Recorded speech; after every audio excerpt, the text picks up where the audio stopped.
secreto, secreto, universo, secreto, secreto, secreto, universo, secreto.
Veremos al final de esta singladura donde Álvaro Anula Pulido hará un repaso por la historia de la Iglesia de las Mil Almas. Bienvenidos al universo secreto. Secreto.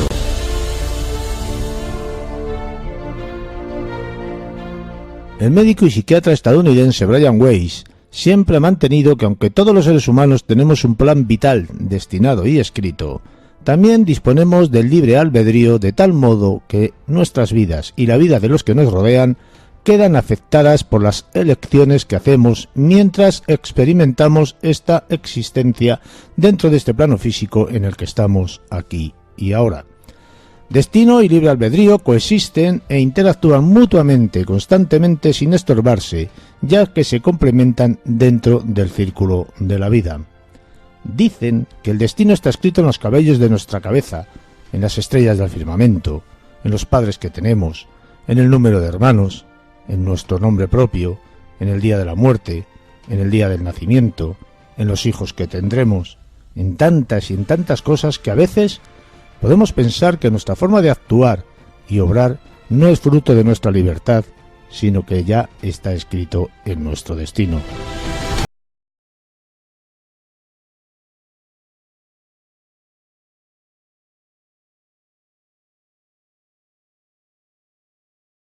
Buenas noches y bienvenido, José Carlos. ¿Cómo andamos hoy? Muy bien, muy bien. ¿Y tú, Juan Carlos, qué tal? Yo también como tú, como siempre. Aunque me gustaría estar mejor, si te digo la verdad. Mucho trabajo, mucho estrés, se han acabado las vacaciones, lamentablemente, y ahora hay que recuperar todo lo que no se ha trabajado entonces. ¿Existe, José Carlos, un destino predestinado? Pues es un tema muy controvertido que ha preocupado a la humanidad desde siempre, ¿no? Y que ha producido distintos planteamientos. Claro, si nosotros creemos que nuestra vida, nuestro destino ya está escrito antes de que incluso de que nazcamos, cualquier esfuerzo en la vida no merece la pena. No merece la pena porque hagas lo que hagas, al final lo que ha de suceder, sucederá. Pero después te encuentras con que este problema de la creer o no creer en el destino es algo muy, muy, muy antiguo, es incluso precristiano. Lo que debemos entender, ya ahí me voy a la parte de Aristóteles, es el sentido religioso de la tragedia griega, que esto es lo que desconocemos un poco, ¿no? ¿Qué quiere decir esto del sentido religioso? La tragedia griega, la muerte es algo necesario, y es algo necesario por una razón muy sencilla, porque normalmente el héroe de la tragedia clásica lo que representa es un vicio o un defecto del ser humano, ya sean los celos, ya sea la promiscuidad, ya sea, en fin. Y lo que el héroe debe morir, porque la idea es que el espectador identifique sus emociones con el protagonista o héroe de la obra. De tal manera que cuando muere el protagonista, la parte del pecado que habita en su corazón muere con el protagonista. A esto es a lo que llamamos el fenómeno de la catarsis, ¿no? Con lo cual tú sales, después de haber visto la obra, más purificado de lo que entraste. Pues se supone que esa parte de pecado que habita en tu corazón, ese vicio que habita en tu corazón, ha muerto con el personaje y por tanto tú sales liberado de esa lacra que estaba suponiendo una dificultad en tu vida. De ahí el que en las tragedias clásicas siempre muera todo el mundo. Claro, el problema es que el tema del destino ha sido muy, muy, muy vigente a lo largo de muchas culturas. De hecho, en el Islam, por ejemplo, hay una facción, no todo el Islam, pero hay una facción que también defiende el destino, ¿no? Como que todo está escrito y todo es según la voluntad de Dios. ¿Qué aporta el cristianismo? El cristianismo no, antes del cristianismo, ¿no? Ya Platón lo decía. Lo que aporta es la discusión, ¿no?, entre si existe el destino, el hombre no es libre. Si no es libre, no puede existir ni premio ni castigo. Es decir, no tiene ningún sentido la moralidad, puesto que actuamos forzados por nuestro destino. Claro, esto va en contra de la lógica del libre albedrío. Si el hombre no es libre, ¿qué somos, en definitiva? ¿Qué somos? ¿Marionetas en manos de quién? Hombre, los griegos decían que éramos marionetas en manos de la Moira, ¿no?, de las tres hermanas, de Cloto, Laquesis y Atropos, ¿no?, que tejían con hilos invisibles, ¿no?, el destino de los hombres y de los dioses. Pero claro, esto atenta contra la libertad. ¿Qué nos decía Platón?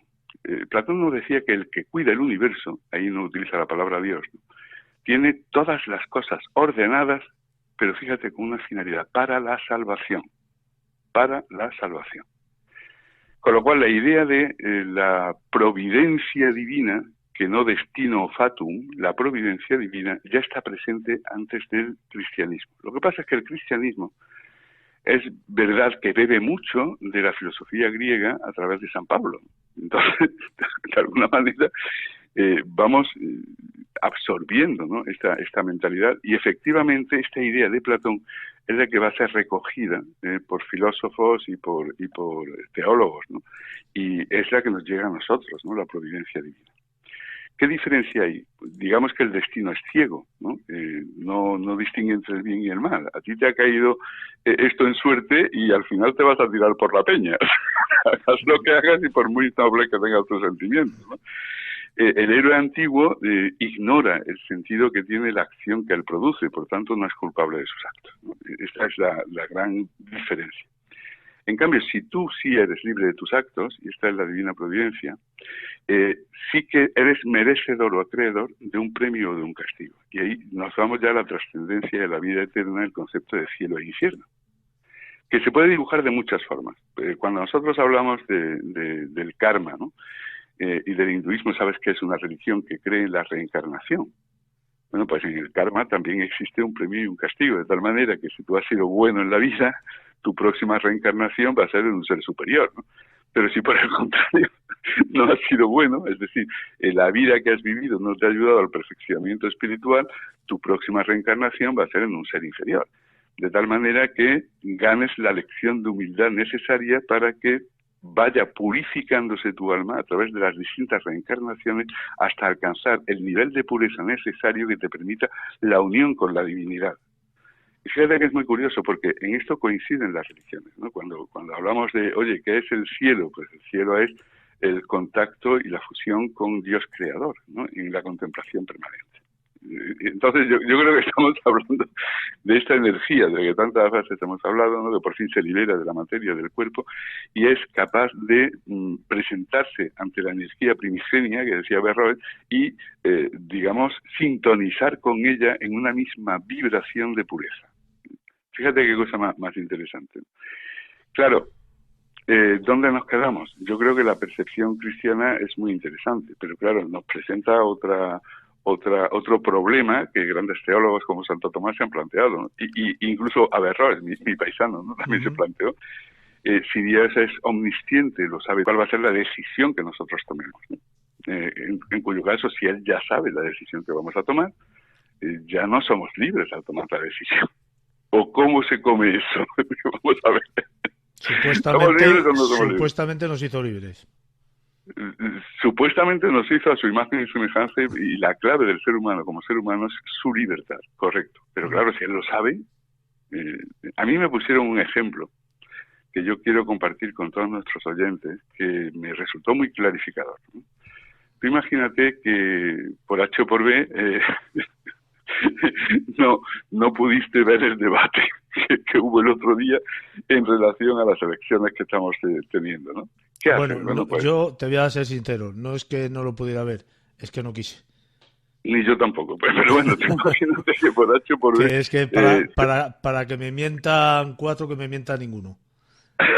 Bueno, y que encima, bueno, hay una frase muy buena, de Javier Poncela, en una obra que se llama Amor se escribe sin H, o no con H, perdón, se llama la obra, sí, donde el diablo va deambulando por el mundo, loco perdido, intentando, digamos, sobornar almas, ¿no? Llevarse almas consigo, ¿no? Y llega uno que el hombre lo tienta con todos los pecados, pero el hombre no se deja arrastrar por el diablo, ¿no? Y al final el diablo, después de intentarlo todo, los 7 pecados capitales, y que el hombre no cedía a vender su alma, pues entra como en un estado de depresión, ¿no? El diablo, entonces, compungido porque no consigue su objetivo, ¿no? Y el hombre empieza a consolar al diablo. Hombre, no te pongas así, pero si tú eres muy viejo y tú ya, en fin, te has llevado muchas almas, no tienes por qué ponerte así. Y dice, tú eres el padre creador de la mentira, ¿eh? Y entonces le dice el diablo, ¿cómo voy a competir en un mundo si, de verdad, yo soy el creador de la mentira, pero vosotros inventasteis la publicidad y después lo tenéis? Bueno, decía Juan Carlos, es que hay un programa, imagínate un partido de fútbol, no vamos a hablar ahora de política, y tú tienes interés en verlo, pero por circunstancias no puedes. Y programas la grabación del partido, ¿de acuerdo? Uh-huh. Después llegas a tu casa y ves el partido. Tú ya sabes el resultado, porque ya ha pasado. Pero esto no quiere decir que en el momento en que los jugadores estaban jugando en el partido, no fueran libres de realizar las acciones que estaban haciendo. Nosotros hemos hablado del doble cuántico y hemos hablado de esa energía que una vez liberada del cuerpo, con todo el tema este que estoy hablando ahora de meras especulaciones, no estoy sentando cátedra, ¿no? Uh-huh. Pero suponiendo que esto existiera y que la energía cuántica apuntara en esta dirección y existiera este doble, que a veces podríamos incluso identificar con este ángel de la guarda, ¿no?, de la tradición clásica, este doble podría viajar en el tiempo porque el espacio y el tiempo no existen en esta dimensión, ¿no? Y evidentemente sería capaz de ver el futuro porque se traslada en el tiempo. Pero precisamente ahí es donde está el concepto de la providencia. La providencia consiste en poner en nuestro camino dificultades para evitar, porque el objetivo, como decía Platón, era conducirnos a la salvación. Nosotros vamos a conducirnos hacia la perfección o hacia sacar el potencial mejor que llevamos dentro para alcanzar el nivel más alto de perfección en esta vida que estamos viviendo. Y para eso no solo hace falta bonanza, también hace falta el sufrimiento y el superar determinadas dificultades que nos ayuden a mejorar, a pulir, ¿no?, lo que son nuestras tentaciones, digámoslo en plata, ¿no? De tal manera que vayamos poco a poco siendo seres más iluminados o más perfectos en la vida. Pero claro, para esto también es necesario el sufrimiento. Había en un programa en que tuve ocasión de partir con alguien que se autodefinía como satánico, que decía que él prefería al diablo a Dios porque Dios no podía concebir ni la muerte, ni el sufrimiento, ni la enfermedad en una persona que se dice que es todo bondad, ¿no? Es muy, muy interesante la reflexión. Pero claro, en este camino de la providencia y de las dificultades que nos encontramos en la vida está el ejercicio de nuestra libertad. Y la cuestión es muy simple. Yo, el ser padre, igual que tú eres padre, igual que muchos de nuestros oyentes también lo son, me reconcilió mucho con la idea de Dios Padre, ¿no? ¿En qué sentido? En el siguiente sentido. Yo muchas veces, ya mis hijos son mayores, gracias a Dios, pero pues han tenido 1 año, 4 años, 7 años, 12, 14, 18, ¿no? Y a lo largo de su vida, yo como padre, en determinados momentos, he tenido que imponerles sufrimiento, entendiendo el sufrimiento como trazar líneas rojas que les impidieran hacer lo que les daba la gana en un momento determinado en pro de que alcanzaran metas superiores. Te pongo un ejemplo. Tu hijo está loco por ver la televisión o por jugar a la Play o por jugar al ordenador.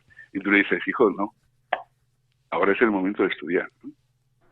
Le estás obligando a renunciar al placer inmediato en aras de un bien superior, porque tú entiendes que en la adecuada toma de decisiones, y eso es forjar el carácter del individuo, va a generar unos hábitos que van a ser constructivos en su vida para alcanzar aquello que de bueno hay en su interior, que en definitiva es lo que es educar. Educar es sacar del ser humano lo mejor que lleva dentro de ese ser humano. Pero para esto hay que poner piedras en el camino y conducir el caudal del río por el lugar adecuado para que eso que hay de bello y de bueno en el interior del alma florezca en el ser humano. Y ahí yo me voy mucho con Kierkegaard, ¿no? Y perdona que cuando hablamos de este tema me tenga que estirar de filósofo, porque en definitiva... Yo luego te daré mi particular pensar sobre el destino. Bueno, pues no me lo des, pero bueno, yo te conozco y ya sé por dónde vas, ¿no? Pero bueno, Kierkegaard, ¿qué decía? La auténtica libertad, la necesidad se torna libertad cuando uno acepta su propio destino. Y yo cambio la palabra destino de Kierkegaard, que es por donde tú vas, yo la cambio por circunstancias, ¿eh? La necesidad se torna en libertad cuando uno acepta sus propias circunstancias. Y añade Kierkegaard incluso el sufrimiento como camino necesario para la propia perfección. Fíjate, es que hay sufrimiento necesario. O sea, no es... Hay sufrimiento que no es necesario, pero le hay que es necesario. Porque a base de ese sufrimiento te vas a forjar un futuro mejor. Claro, te vas a forjar... El otro día, fíjate, hablaba yo con una persona que es muy, muy querida y que está ahora acabando la carrera, pero es una carrera que no tiene, vamos a ver, que no es una licenciatura, ¿no? Por tanto, no le abre que la puerta a posibles oposiciones, a un desarrollo profesional de largo recorrido. Y yo le decía, bueno, ¿qué vas a hacer ahora?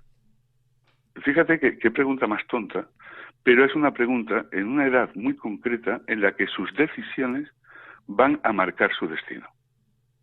De lo que tú decidas ahora va a depender todo lo que va a suceder en tu vida, en lo sucesivo.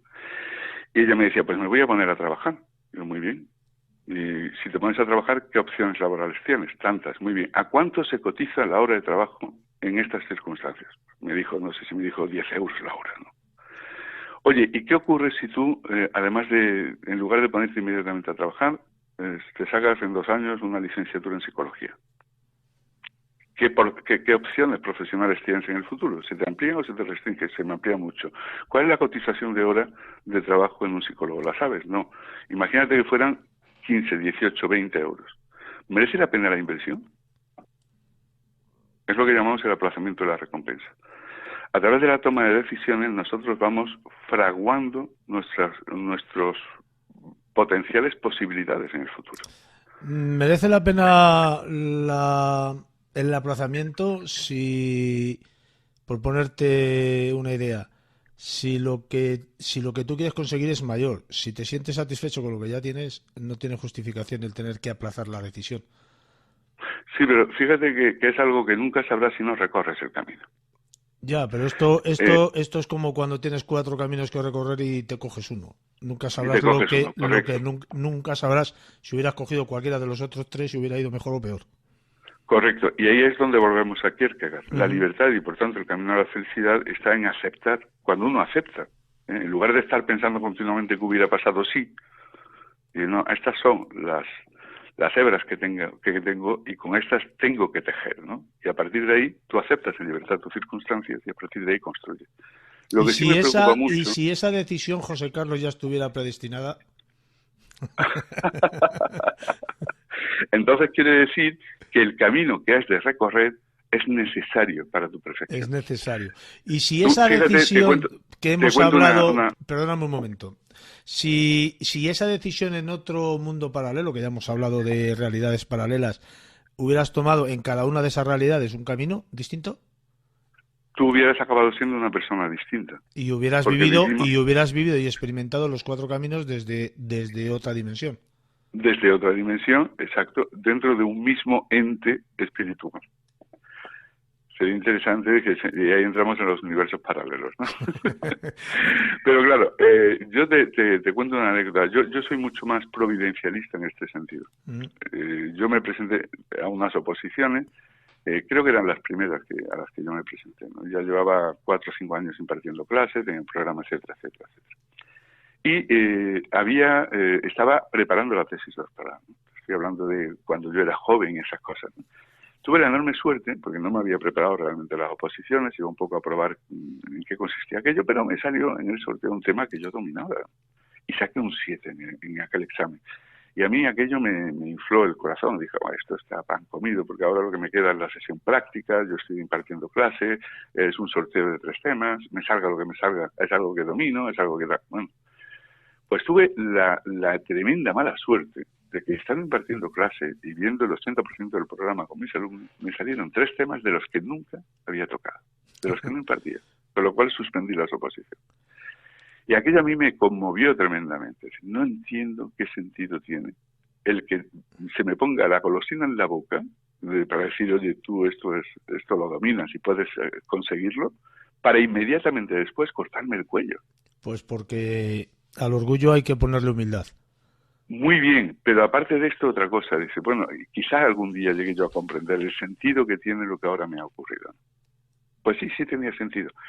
Si yo hubiera aprobado en aquel momento, pues hubiera pecado probablemente, como tú muy bien dices, de orgullo, pues yo iba con una trayectoria universitaria muy, muy brillante, tenía vocación de ser profesor universitario, etcétera, etcétera. Estaba preparando la tesis doctoral. Si yo hubiera aprobado en ese momento, yo jamás hubiera acabado la tesis doctoral. El suspender en ese momento, aprobé las oposiciones 2 o 3 años más tarde, me permitió finalizar mi tesis doctoral y tener mis oposiciones. Y no solo eso, sino además tener 2 hijos y el proyecto de futuro, ¿no? Y llegar a donde estás hoy en día, ¿no? Claro, pero además ese forjarte frente a las dificultades y perseverar en un camino en el que tú crees que está tu línea, tu destino, tu vocación, ¿no? Y esto es lo que te forja el carácter, ¿no? Y yo creo que estas dificultades que se nos presentan son necesarias y siempre somos libres. Lo que ocurre es que fíjate que confundimos mucho hoy día, y esto sí que lo quiero dejar claro en el programa, libertad con disponibilidad. Y la libertad es una paradoja, en tanto en cuanto no existe si no la ejercemos. A mí, cuando yo digo soy casado, me dicen, entonces no eres libre. Digo, no, perdona, soy casado en el ejercicio de mi libertad. Porque fue una decisión que yo tomé siendo libre. Y por tanto estoy viviendo las consecuencias de mi libertad. Lamentablemente hay mucha gente que no tiene esa libertad, ¿eh? Bueno. No lo digo por mí, porque yo no estoy ni casado. Volvemos a Kierkegaard, ¿no? Volvemos a Kierkegaard en el sentido de que uno es libre cuando acepta sus circunstancias, claro, para construir sobre ellas un destino, ¿no? Fíjate, José Carlos, hablando de las oposiciones, yo me acuerdo que me presenté para el juzgado de Palencia. Y claro, en aquel momento pues íbamos con los lapiceritos, tal, el número no sé qué, no recuerdo muy bien. Y claro, pues todos ahí estudiando, todos preparando todo. Te estoy hablando de cuando yo era casi tan joven como tú cuando hiciste las primeras.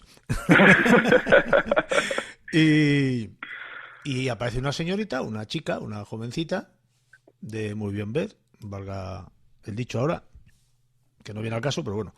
Y yo voy a firmar y yo me voy a ir. ¿Y a qué vienes? No, yo es que ya he aprobado. Y efectivamente, hicimos el examen. Cuando nos dieron los resultados, la chica que había firmado el examen y se había alargado estaba aprobada. Estaba la número 1, no aprobada.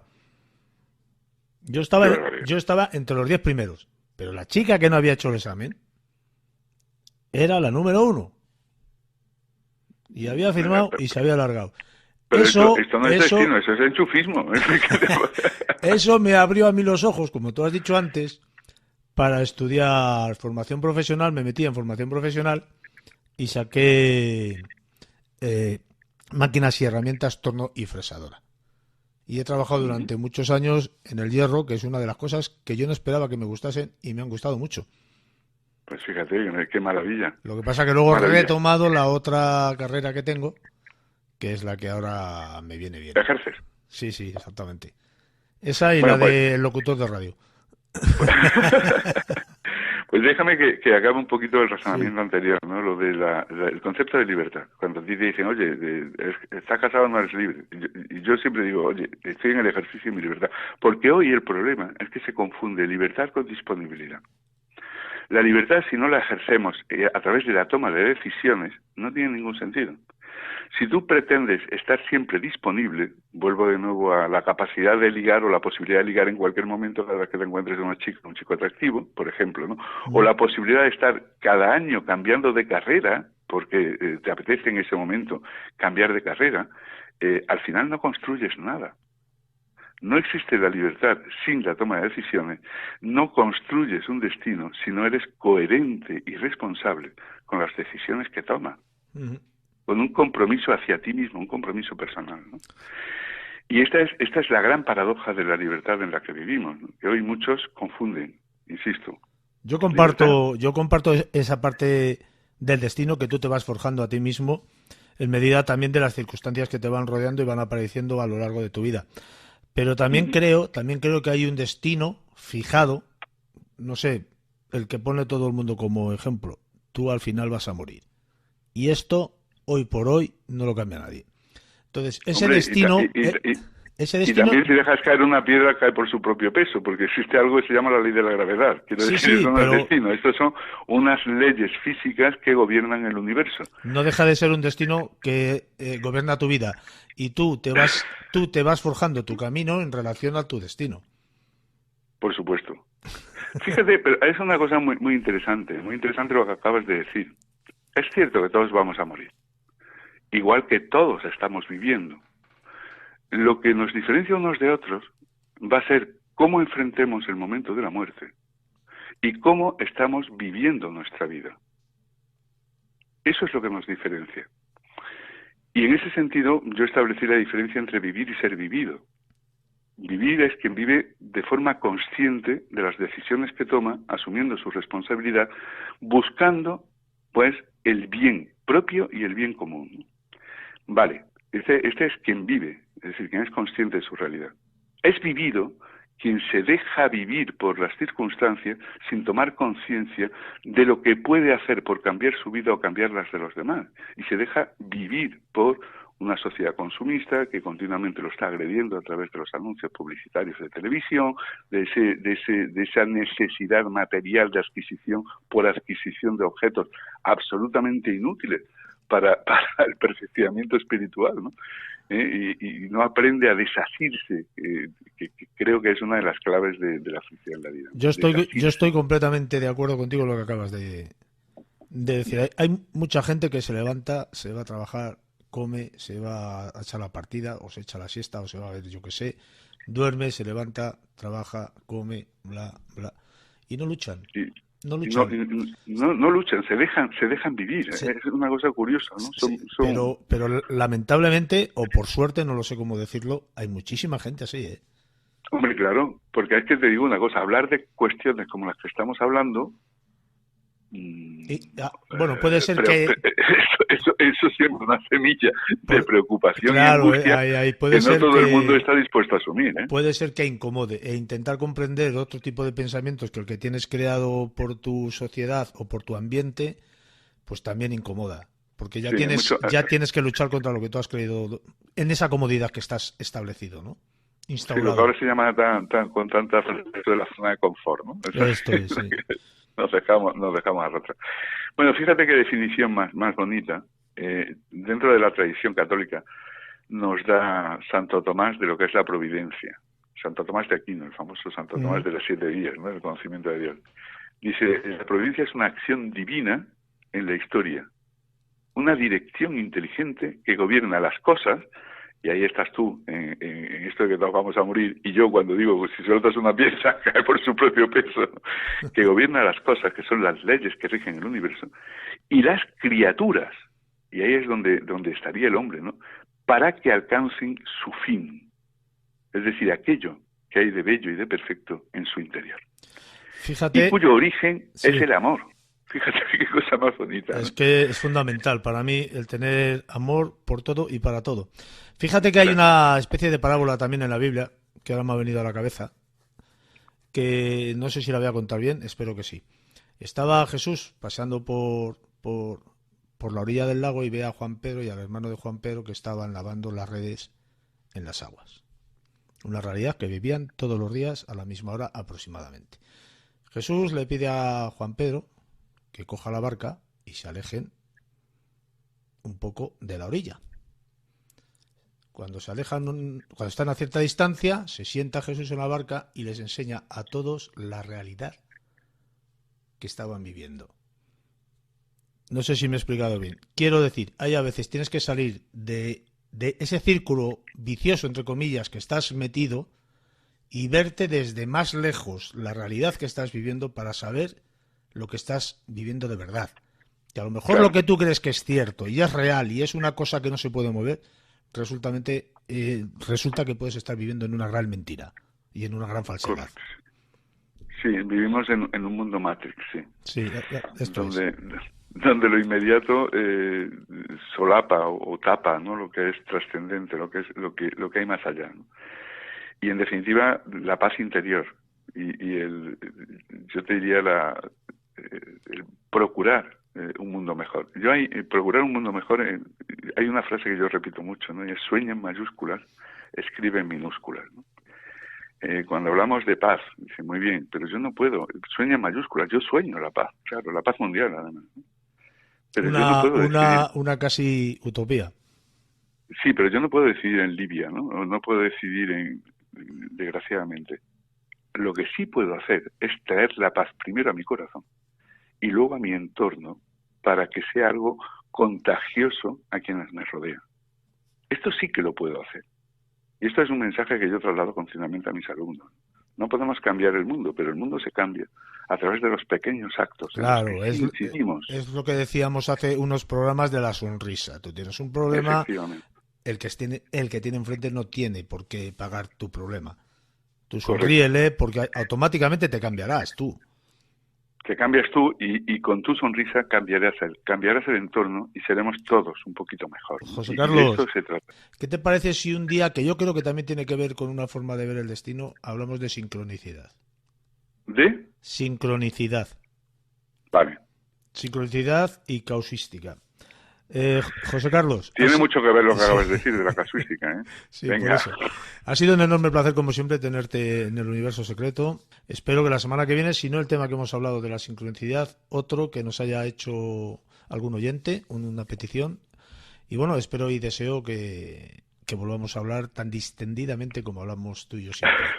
Como siempre hablamos. Pues un abrazo, muchísimas gracias siempre a vosotros, Juan Carlos. Un fuerte abrazo. Secreto.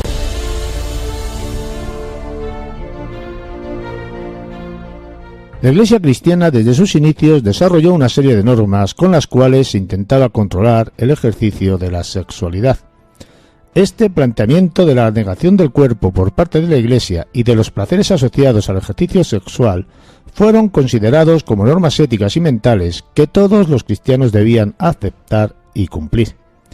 El ejercicio de la sexualidad apareció en el mundo cristiano siempre ligado a la maldad, a Satán, y esto se manifestó en pensamientos y discursos de religiosos a lo largo y ancho de la historia. El diablo era considerado como un objeto maldito que predica los valores contrarios a los que propone el cristianismo. Surge la llamada tentación, que siempre se asocia con la figura del diablo. El sexo queda directamente prohibido, puesto que significa el pecado que cometen los débiles de corazón al sucumbir a los encantos del mal. La mayor parte de procesamientos inquisitoriales fueron por motivos sexuales y se debieron a la simple fornicación o la práctica del sexo.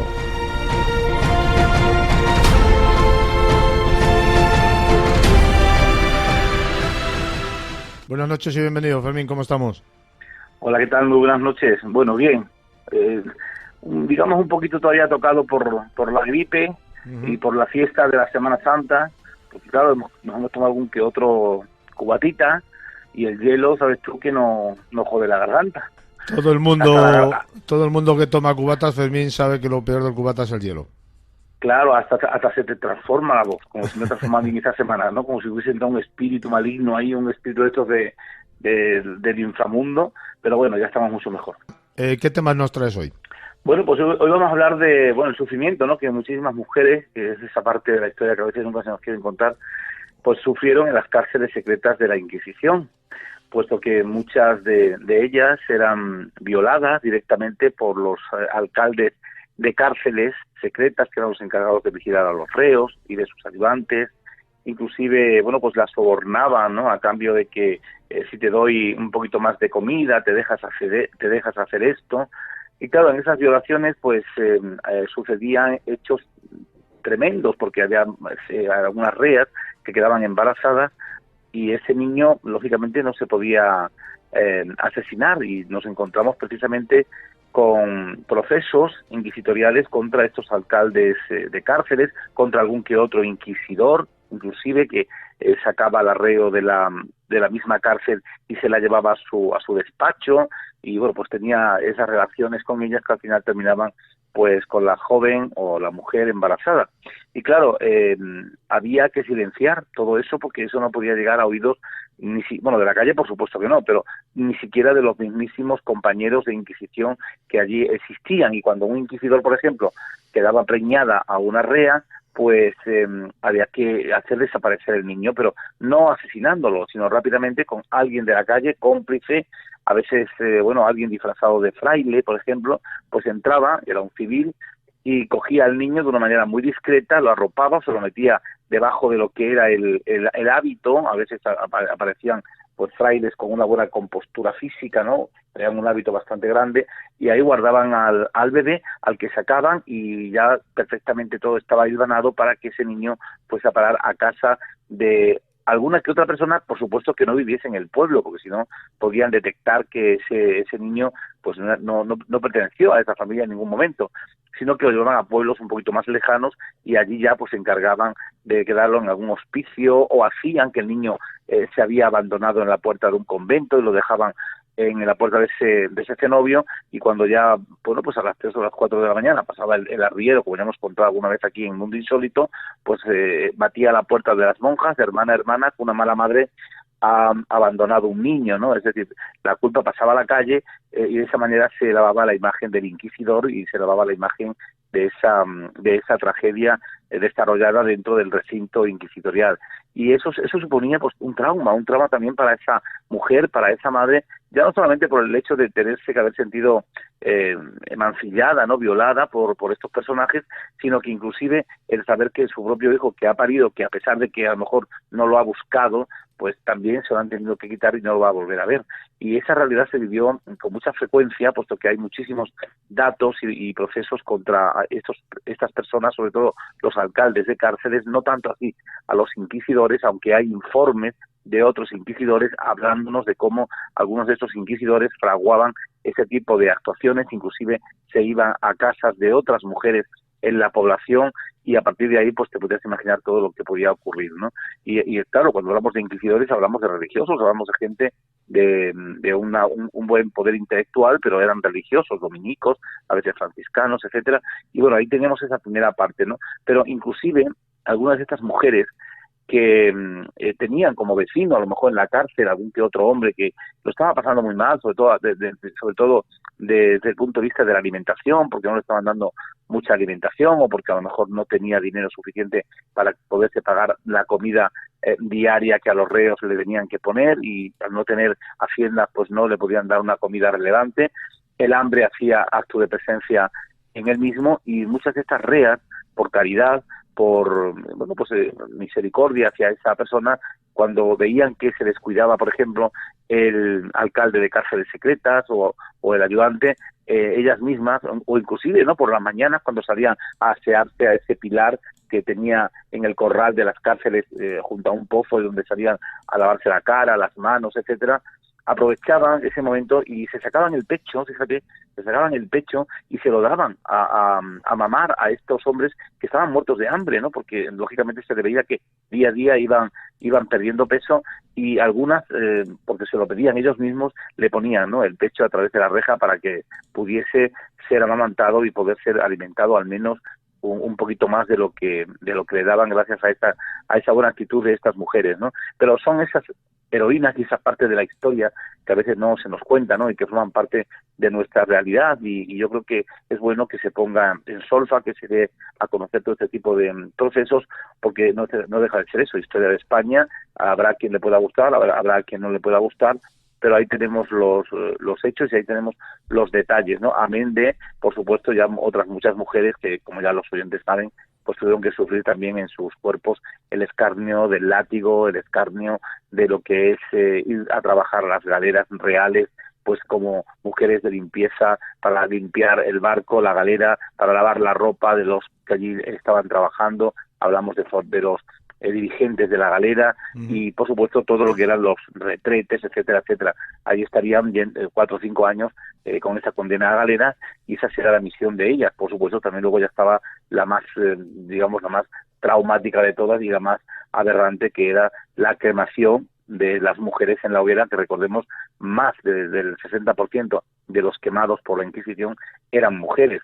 porque ellas eran, de alguna manera, las que catequizaban a sus hijos, es decir, eran las que te enseñaban la religión prohibida, el judaísmo o el islam, ¿no?, la madre morisca, y esto equivalía a que muchísimas de ellas tuvieran que sufrir todo este tipo de escarmiento, todo este tipo de humillación. Sí, pero todo este tipo de escarnio. Resulta curioso, Fermín, que sí, la mayoría de las personas que fueron procesadas por la Inquisición fueron mujeres, pero también por delitos sexuales. Por delitos sexuales, ¿pero te refieres a qué en concreto? A las mujeres. ¿Pero por delitos sexuales de qué tipo? Que fueron encarceladas pues por ser infieles. Tú sabes que la Iglesia cristiana desde sus principios... pero son las menos, ¿eh? Ahí sí que entra más el hombre, con la bigamia, por ejemplo, que era un delito inquisitorial, la bigamia. Mujeres muy pocas, pero los hombres, había una masa importantísima de hombres que abandonaban a su mujer, luego la hacían pasar por muerta y se casaban en otro lugar, ¿no?, que se habían ido a trabajar, yo que sé, a lo mejor a América, a hacer las Américas, y se casaban allí en América. Allí, como no había ningún tipo de, digamos, de documento que acreditase que estuviese casado o soltero, pues aprovechaban y se casaban allí con otra mujer, y luego se descubría que la mujer estaba viuda en España. Eso era un delito muy grave, porque habían roto lo que era el sacramento del matrimonio, y eso equivalía a condena a galeras. Sí, porque todo esto venía dado porque la sexualidad se le atribuía a la malignidad, ¿no?, al demonio. Claro, totalmente. El sexo de toda la vida, según la Iglesia Católica, pues ha sido algo que ha venido a incitar el diablo para tener, pues esos deseos, es decir, la testosterona que el hombre tiene por su genética, o la mujer por su genética, es algo que ellos lo asociaban al diablo, y que esas ganas o ese placer que quería recibir en un momento determinado, o esa necesidad natural, pues ellos todo lo asociaban al diablo, ¿no?, y que era obra del diablo y que el maligno estaba actuando en esa persona. Por eso, inclusive en el siglo XX, en el mismísimo siglo XX, ya a finales del siglo XX, en los años 70, inclusive en los 80 también, me atrevo a decir, algunos sacerdotes nos decían a muchos niños de 12, de 13 años, cuando nos obligaban, bajo el nacionalcatolicismo, a tener que ir a clases de religión o lo que sea, a decirnos que, oye, cuidado, no os masturbéis, porque si os masturbáis os podéis quedar ciego. Sí, esto me lo han dicho hasta a mí, cuando era niño.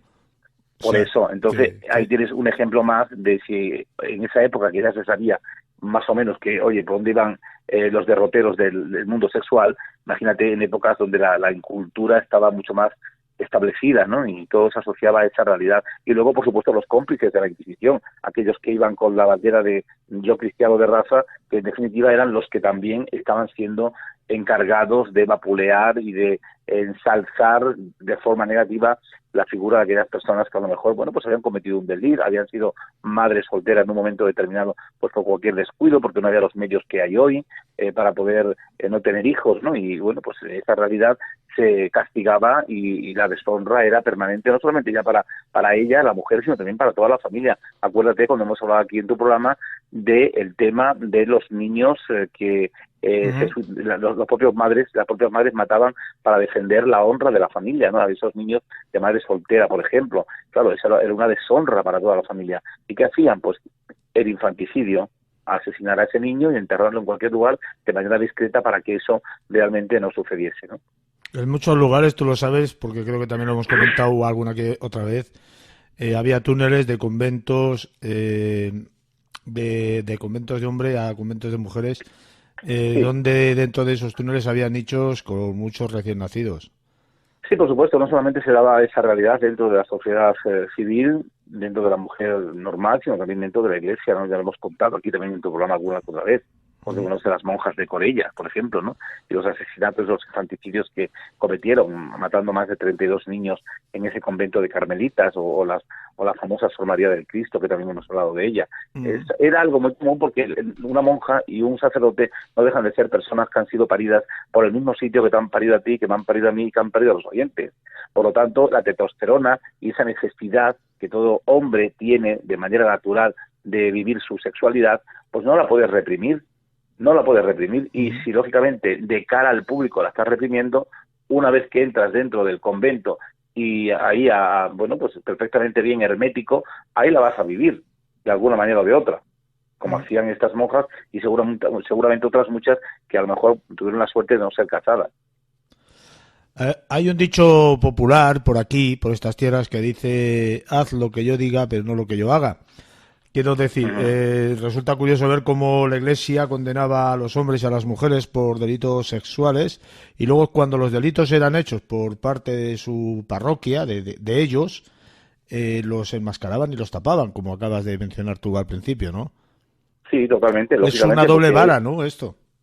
Claro, porque ellos estaban como tocados, es lo que lo hacían creer a la gente, ¿no? Que estaban como tocados por el dedo de Dios y que habían sido un elegido, ¿no? Por Dios para ese ministerio que tenía que desarrollar. Por lo tanto, era alguien puro, alguien casto, alguien que jamás cometería ese tipo de delitos, ¿no? Y claro, en momentos de tenencia de poder de la Iglesia, pues lógicamente eso podía perfectamente ser así, ¿no? Porque el terror y el miedo hacía que la gente no soltase la lengua contando ese tipo de hechos. Pero lógicamente sabemos ya por documentos que hay miles y miles de sacerdotes aquí en España, por ejemplo, que fueron condenados por la Inquisición, por la solicitación, ¿no? Por tener acceso carnal, como también ya hemos contado aquí, con muchas mujeres que iban a confesarse con ellos, y bueno, pues tener poluciones dentro del confesionario con las mujeres que se iban a confesar, quedar con ellas en su casa, etcétera, etcétera, o pasarse con alguna que otra monja que también en esos momentos estaba siendo confesada, y luego había grupos de sacerdotes y de beatas que pertenecían, como ya hemos hablado también aquí, a la famosa secta de los alumbrados, ¿no? Y cómo se montaban pues aquellos conventículos, aquellas orgías, donde ellos mismos le decían y le hacían creer a estas beatas que cuanto más veces practicaran ese acto sexual y tuviesen mayor número de orgasmos, ellas estarían mucho más cerca de Dios, porque ellos le decían y le hacían creer que eso no era pecado, y que además ellos como confesores las confesarían y le limpiarían toda culpa. También la mujer ha sido a nivel religioso víctima de la imposición del hombre. Totalmente, el machismo nace de ahí precisamente, a través de las religiones, porque si hay algo machista de por sí, es una religión. Las religiones siempre han estado dominadas, al menos estos últimos 2000 años, por el hombre, ¿no? Tanto el cristianismo como el islam, como otras muchas religiones, es el hombre el que realmente tiene el poder y es el que controla ese tipo de religión. Por lo tanto, la mujer siempre ha estado supeditada a un segundo plano, a un tercer plano. En el caso del cristianismo, bueno, pues era la mala porque era la descendiente de Eva, la que cometió el pecado, la que comió de la manzana, ese tipo de historietas, y al final eso recayó sobre el cuerpo de la mujer como alguien realmente negativo, ¿no? Y por eso la mujer siempre ha estado supeditada al varón, y por eso el machismo, el que un hombre le pegase a una mujer en el siglo XVI, XVII, XVIII, XIX o XX, equivalía a ensalzarse la figura del hombre. Es decir, a ver que realmente la otra, si le daban un par de tortas, era porque seguramente se había comportado de alguna manera rara o extraña, ¿no?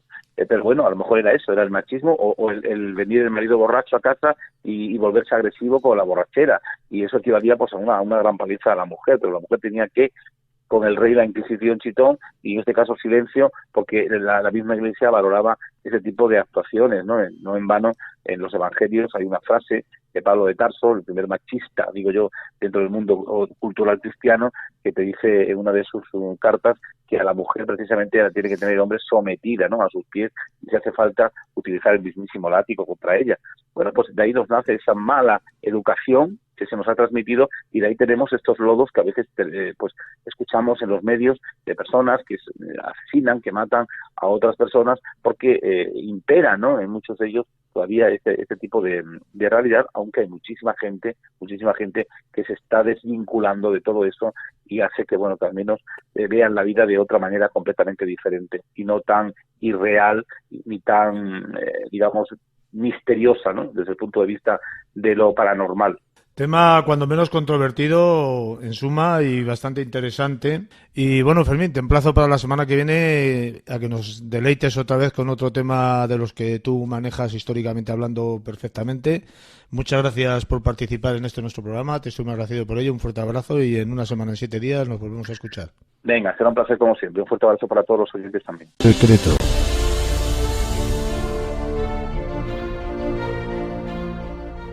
Buenas noches y bienvenido, Adrián, ¿cómo estamos? Hola, muy buenas noches, Juan Carlos. Bien, bueno, un poco alterados, ¿no?, por este clima que estamos teniendo últimamente. Parece que el invierno no se quiere ir del todo. Bueno, y parece que la climatología nos afecta, ¿no? Nos afecta, nos vuelve un poco loco. Y es por ello que he decidido esta semana de ofrecer un relato de un autor bastante conocido, como es Charles Dickens, ¿no?, autor del famoso cuento de Navidad. Y hoy tenemos un relato, se titula El manuscrito de un loco.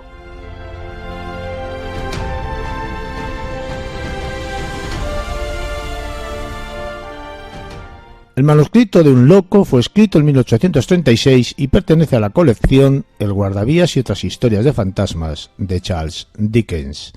Es un relato que abre al lector una serie de reflexiones sobre la condición de un loco con respecto a su vida social, a sus interpretaciones sobre los sucesos que ocurren a su alrededor y de los que es protagonista, analizados desde su propia cosmovisión.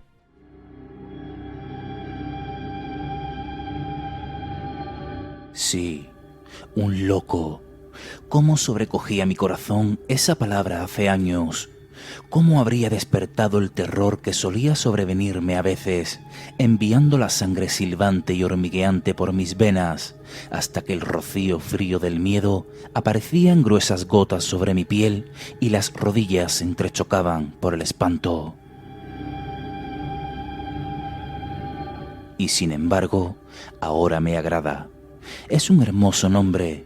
Mostradme al monarca, cuyo ceño colérico haya sido temido alguna vez más que el brillo de la mirada de un loco, cuyas cuerdas y hachas fueran la mitad de seguras que el apretón de un loco.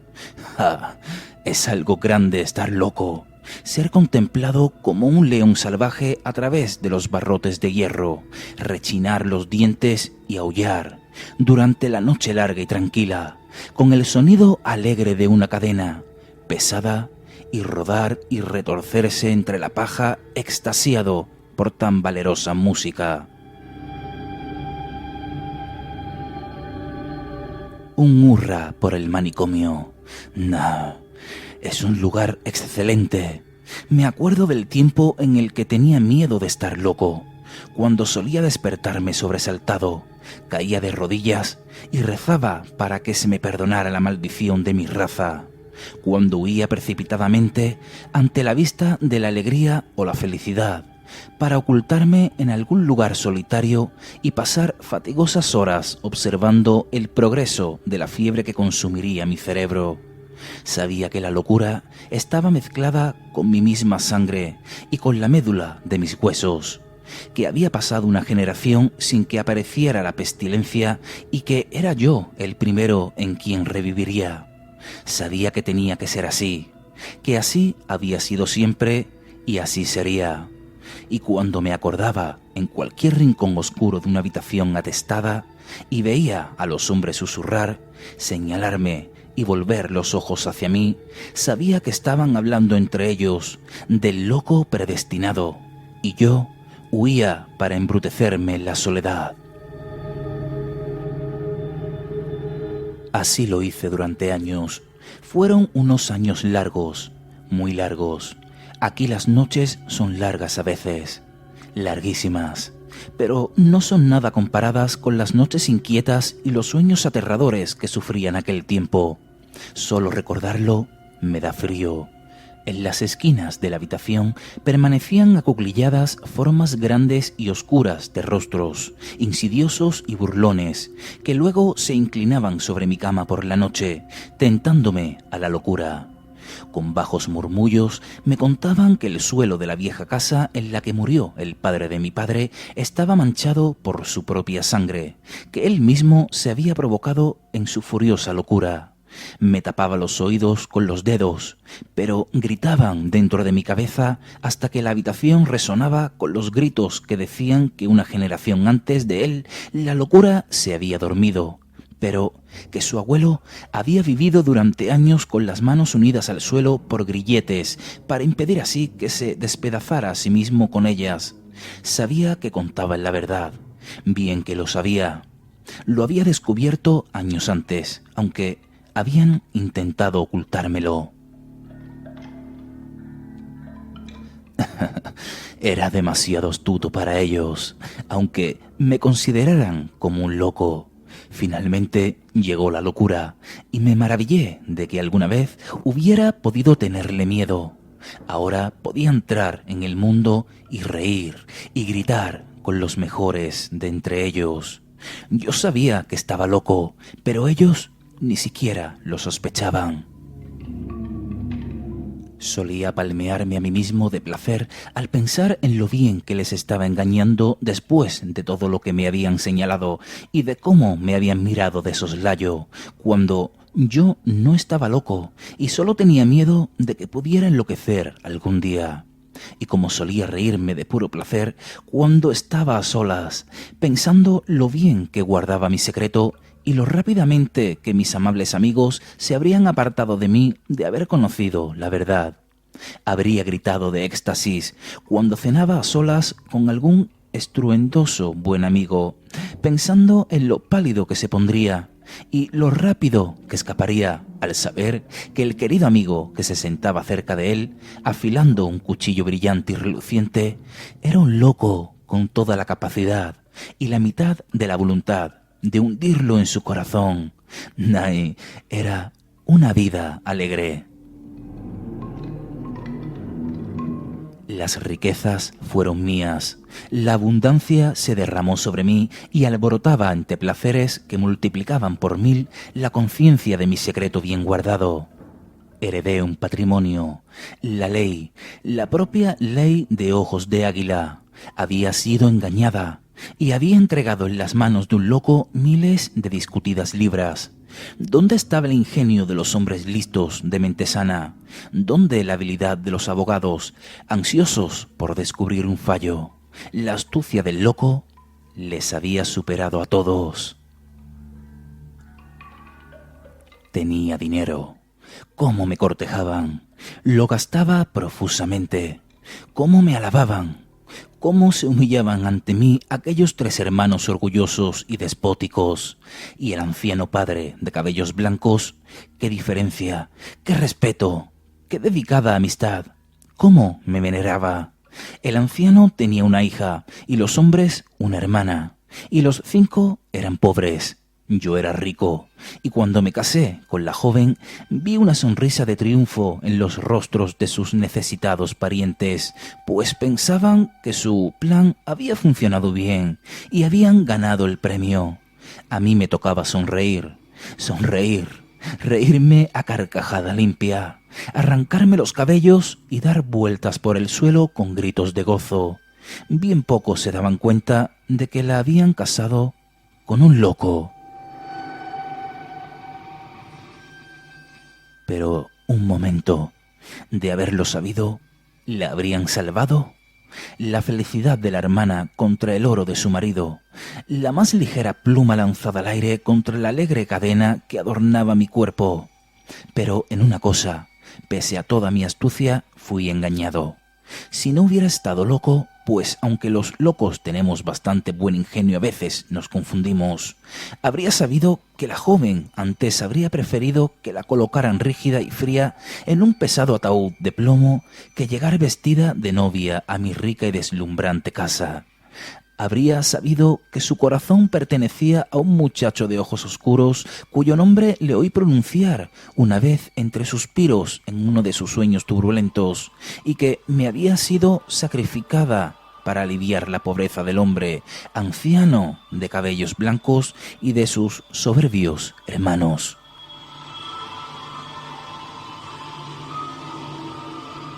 Ahora no recuerdo ni las formas ni los rostros, pero sé que ella era hermosa.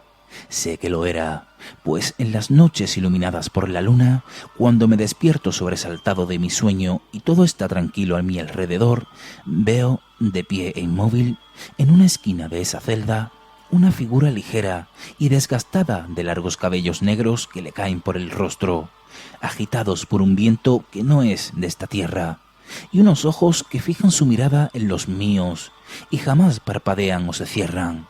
Silencio. La sangre se me congela en el corazón cuando escribo esto. Ese cuerpo es el de ella. El rostro está muy pálido y los ojos tienen un brillo vidrioso, pero los conozco bien. La figura nunca se mueve, jamás gesticula o habla como las otras que llenan a veces este lugar, pero para mí es mucho más terrible, peor incluso que los espíritus que me tentaban hace muchos años. Ha salido fresca de la tumba y por eso resulta realmente mortal. Durante casi un año vi cómo ese rostro se iba volviendo cada vez más pálido. Durante un año vi las lágrimas que caían rodando por sus dolientes mejillas y nunca conocí la causa. Sin embargo, finalmente lo descubrí. No podía evitar durante mucho tiempo que me enterara. Ella nunca me había querido. Por mi parte, yo nunca pensé que lo hiciera. Ella despreciaba mi riqueza y odiaba el esplendor en el que vivía. Pero yo no había esperado eso. Ella amaba a otro, y a mí jamás se me había ocurrido pensar en tal cosa. Me sobrecogieron unos sentimientos extraños y giraron en mi cerebro pensamientos que parecían impuestos por algún poder extraño y secreto. No la odiaba, aunque odiaba al muchacho por el que lloraba. Sentía piedad, sí, piedad, por la vida desgraciada a la que la habían condenado sus parientes fríos y egoístas. Sabía que ella no podía vivir mucho tiempo, pero el pensamiento de que antes de su muerte pudiera engendrar algún hijo de destino funesto que transmitiría la locura a sus descendientes me decidió. Resolví matarla. Durante varias semanas pensé en el veneno y luego en ahogarla y en el fuego. Era una visión hermosa la de la gran mansión en llamas y la esposa del loco convirtiéndose en cenizas. Pensé también en la burla de una gran recompensa y algún hombre cuerdo colgado y mecido por el viento por un acto que no habría cometido. Y todo por la astucia de un loco. Pensé a menudo en ello, pero finalmente lo abandoné. El placer de afilar la navaja un día tras otro, sintiendo su borde afilado y pensando en la abertura que podría causar un golpe de su borde delgado y brillante. Finalmente, los viejos espíritus que antes habían estado conmigo tan a menudo me susurraron al oído que había llegado el momento y pusieron la navaja abierta en mi mano. La sujeté con firmeza, la elevé suavemente desde el lecho y me incliné sobre mi esposa. que yacía dormida. Tenía el rostro enterrado en las manos. Las aparté suavemente y cayeron descuidadamente sobre su pecho.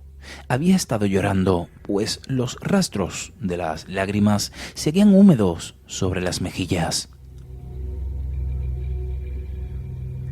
Su rostro estaba tranquilo y plácido, y mientras lo miraba, una sonrisa tranquila iluminó sus rasgos pálidos. Le puse la mano suavemente en el hombro. Se sobresaltó. Había sido tan solo un sueño pasajero. Me incliné de nuevo hacia adelante y ella gritó y despertó. Un solo movimiento de mi mano y nunca habría vuelto a emitir un grito o sonido. Pero me asusté y retrocedí. Sus ojos estaban fijos en los míos. No sé por qué, pero me acobardaban y asustaban, y gemí ante ellos. Se levantó, sin dejar de mirarme con fijeza. Yo temblaba, tenía la navaja en la mano, pero no podía moverme. Ella se dirigió hacia la puerta. Cuando estaba cerca, se dio la vuelta y apartó los ojos de mi rostro. El encantamiento se deshizo. Di un salto hacia adelante y la sujeté por el brazo. Lanzando un grito tras otro, se dejó caer al suelo. Podría haberla matado sin lucha, pero se había provocado la alarma en la casa. Oí pasos en los escalones. Dejé la cuchilla en el cajón habitual. Abrí la puerta y grité en voz alta pidiendo ayuda.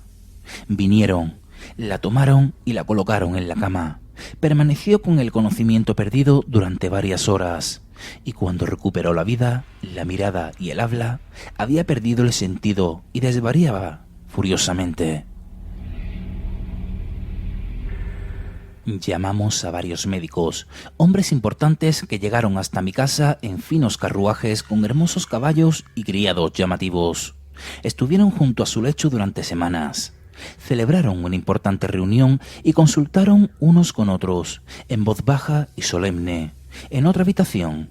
Uno de ellos, el más inteligente y famoso, me llevó con él a un lado y me rogó que me preparara para lo peor. Me dijo que mi esposa estaba loca. A mí, al loco.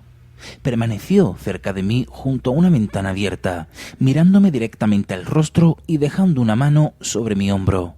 Con un pequeño esfuerzo habría podido lanzarlo abajo, a la calle. Habría sido divertido hacerlo, pero mi secreto estaba en juego y dejé que se marchara.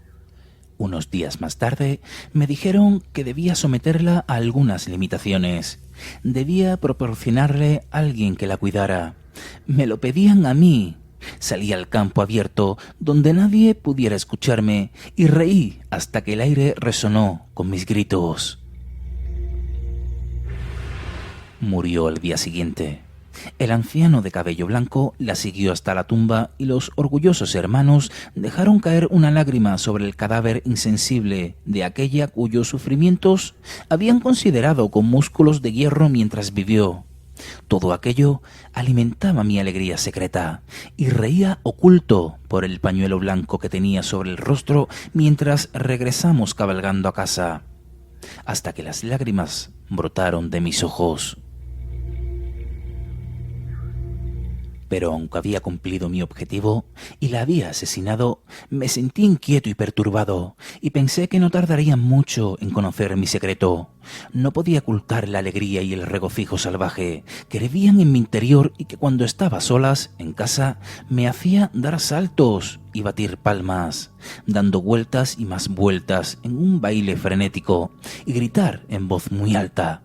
Cuando salía y veía las masas atareadas que se apresuraban por la calle, o acudía al teatro y escuchaba el sonido de la música y contemplaba la danza de los demás, sentía tal gozo que me habría precipitado entre ellos y les habría despedazado miembro a miembro, aullando en el éxtasis que me produciría.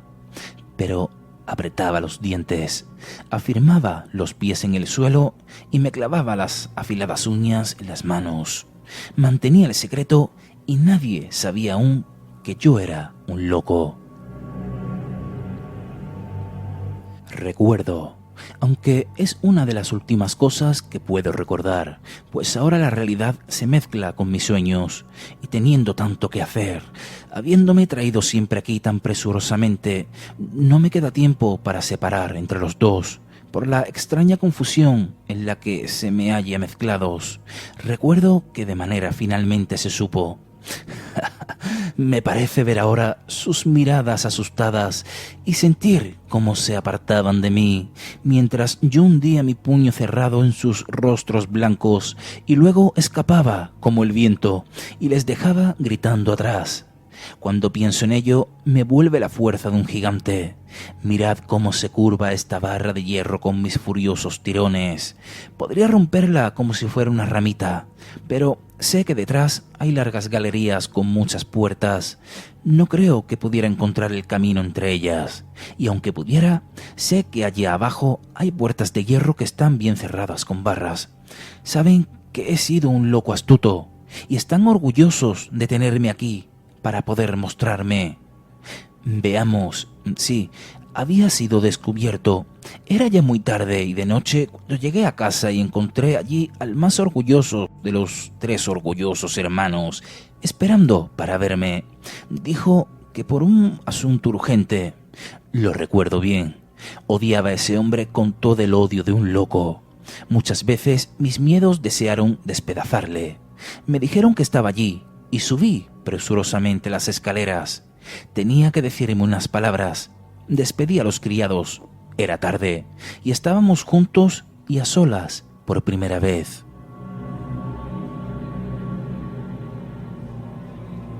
Al principio aparté cuidadosamente mis ojos de él, pues era consciente de lo que él no podía siquiera pensar, y me glorificaba en ese conocimiento. Que la luz de la locura brillaba en mis ojos como el fuego. Permanecimos unos minutos sentados en silencio. Finalmente habló. Mi reciente disipación y algunos comentarios extraños hechos poco después de la muerte de su hermana eran un insulto para la memoria de ésta.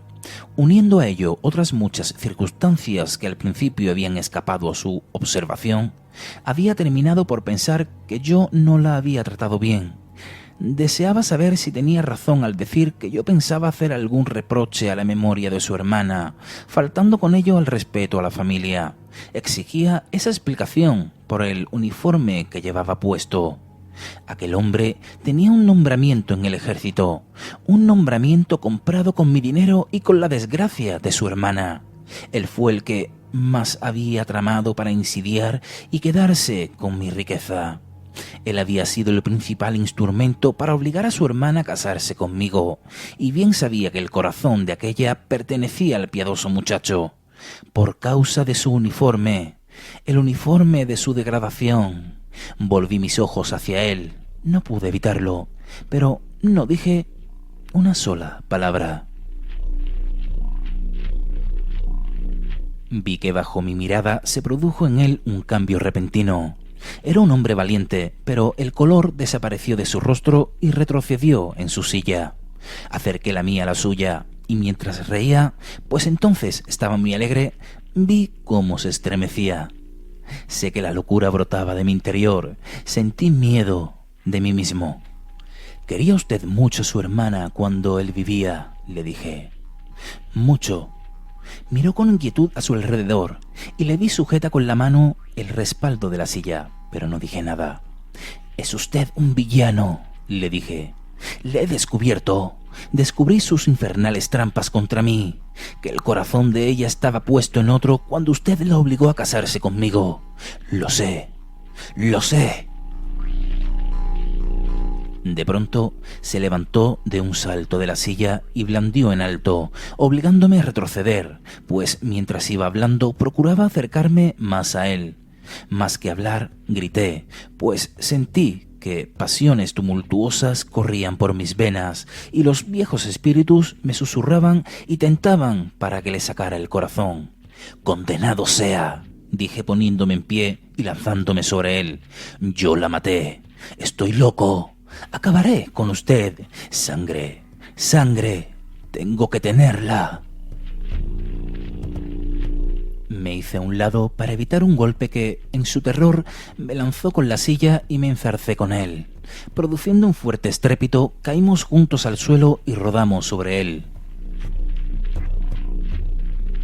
Fue una buena pelea, pues era un hombre alto y fuerte que luchaba por su vida, y yo un loco poderoso sediento de su destrucción. No había ninguna fuerza igual a la mía, y yo tenía la razón, sí, la razón, aunque fuera un loco. Cada vez fue debatiéndose menos. Me arrodillé sobre su pecho y le sujeté firmemente la garganta oscura con ambas manos. El rostro se le fue poniendo morado, los ojos se le salían de la cabeza y con la lengua fuera parecía burlarse de mí. Apreté todavía más. De pronto se abrió la puerta con un fuerte estrépito y entró un grupo de gente, gritándose unos a otros que atraparan al loco. Mi secreto había sido descubierto y ahora solo luchaba por mi libertad. Me puse en pie antes de que me tocara una mano. Me lancé entre los asaltantes y me abrí camino con mi fuerte brazo, como si llevara un hacha en la mano y les atacara con ella. Llegué a la puerta, me lancé por el pasamanos y en un instante estaba en la calle. Corrí veloz y en línea recta, sin que nadie se atreviera a detenerme. Por detrás oí el ruido de unos pies y redoblé la velocidad. Se fue acercando más débil en la distancia, hasta que por fin desapareció totalmente. Pero yo seguía dando saltos entre los pantanos y riachuelos, por encima de cercas y de muros, con gritos salvajes que escuchaban seres extraños que venían hacia mí por todas partes y aumentaban el sonido hasta que esta horadada del aire iba llevado en los brazos de demonios que corrían sobre el viento, que traspasaban las orillas y los setos, y gritaban a mi alrededor como un ruido y una velocidad que me hacía perder la cabeza, hasta que finalmente me apartaron de ellos con un golpe violento y caí pesadamente sobre el suelo. Al despertar, me encontré aquí, en esta celda gris a la que raras veces llega la luz del sol y por la que pasa la luna con unos rayos que solo sirven para mostrar a mi alrededor sombras oscuras y para que pueda ver esa figura silenciosa en su esquina. Cuando despierto, a veces puedo oír extraños gritos procedentes de distintas partes de este enorme lugar. No sé lo que son, pero no proceden de ese cuerpo pálido, y tampoco ella les presta atención, pues desde las primeras sombras del ocaso hasta la primera luz de la mañana, esa figura sigue en pie e inmóvil en el mismo lugar, escuchando la música de mi cadena de hierro y viéndome saltar sobre mi lecho de paja.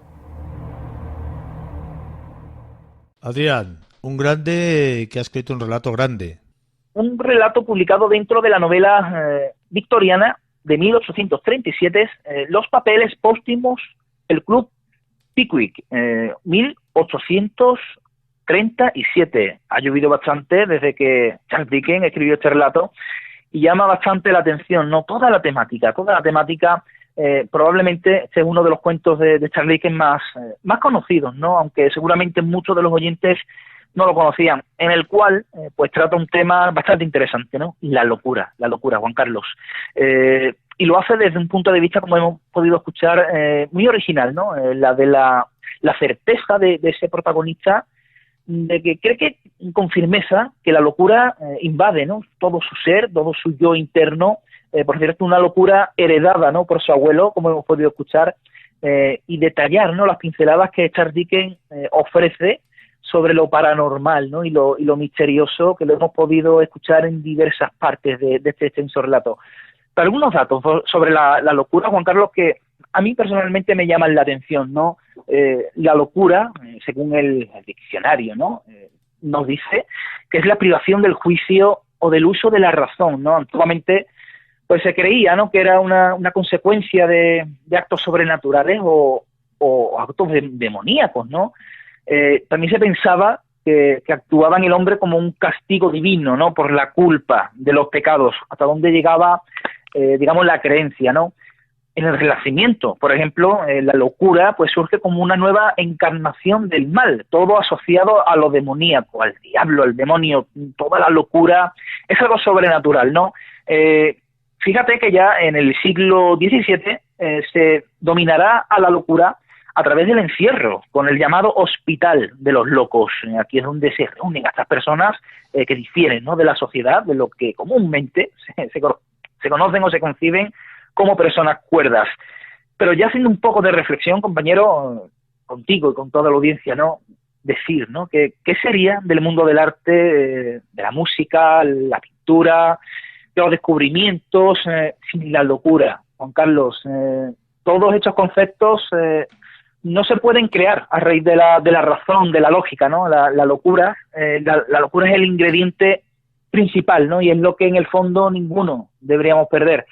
Yo creo que hay demasiados cuerdos en este mundo y por eso muchos locos, ¿no?, nos reunimos cada semana a un lado y al otro, ¿no?, de la emisora, porque es un mundo insólito en el que habitamos cada semana. Pero la visión romántica, ¿no?, que el loco tiene de la vida, ¿no?, es lo que quería resumir un poco en esta segunda parte, ¿no? Aunque también decir que, sea quienes sean, Juan Carlos, aquellos que mueven los hilos del mundo, se han encargado, ¿no?, de que la sociedad sirve de locos, aquellos divergentes que nadan un poco en estos mares, ¿no?, de la vida a contracorriente de los demás. Y con esto que acabo de decir, seguro que muchos nos sentimos identificados, ¿no? Tantos amantes del misterio que seguimos tantos temas que son locuras al fin y al cabo, y que la gente, incluso a todos nos habrá pasado, ¿no?, que nos miran con caras raras, ¿no?, cuando hablamos de diversos temas, y que a no ser en círculos como este en la radio, no podemos desahogar nuestras inquietudes porque nos tacharían de lo que verdaderamente no somos, ¿no? Pero yo me siento orgulloso de considerarme un loco del misterio. Supongo que tú también y muchos de tus oyentes. Me ha parecido bastante interesante este relato y también todos estos datos, ¿no?, sobre la locura que bueno, al fin y al cabo quería apuntar, curiosamente. Pero permíteme, Juan Carlos, y toda la audiencia, que despida esta sección de hoy con una frase, un capítulo del gran J.J. Benítez, ¿no? Aquí nos metemos de lleno en el libro La otra orilla. Hay un capítulo que se titula El arma de la razón. El arma de la razón. Paso a leerlo. Cuentan que un buen día Dios apareció en mitad de la tierra. Quería comprobar el uso que sus criaturas habían hecho de las armas que les había regalado, y vio con satisfacción como el pájaro, día a día, ganaba en velocidad. El león, por su parte, conservaba toda su fuerza, y vio igualmente, con complacencia, cómo el toro hacía uso de sus astas y la abeja de su aguijón. Pero al visitar al hombre, su desconcierto fue considerable. No todos usaban la razón. Unos, los fanáticos, no sabían usarla. Los esclavos, por su parte, no se atrevían siquiera a razonar. En cuanto a los bribones, la habían aprovechado como arma arrojadiza, combatiendo así la verdad. Solo unos pocos se habían atrevido a tomarla como guía y bandera, pero la mayoría había sido muerta o encarcelada por el resto. No todo está perdido, comentó Dios al llegar hasta los locos y los poetas. Estos al menos han sabido sustituirla por la fantasía. Una interesante reflexión que yo creo que la debemos de dejar ahí para que cada cual saque sus propias conclusiones. Adrián, claro que sí. Ha sido un enorme placer, como siempre, tenerte en nuestro programa. Te espero la semana que viene con otro relato tan interesante como este. Un fuerte abrazo. Claro que sí, compañero. Un fuerte abrazo a ti y a toda tu audiencia. Secreto.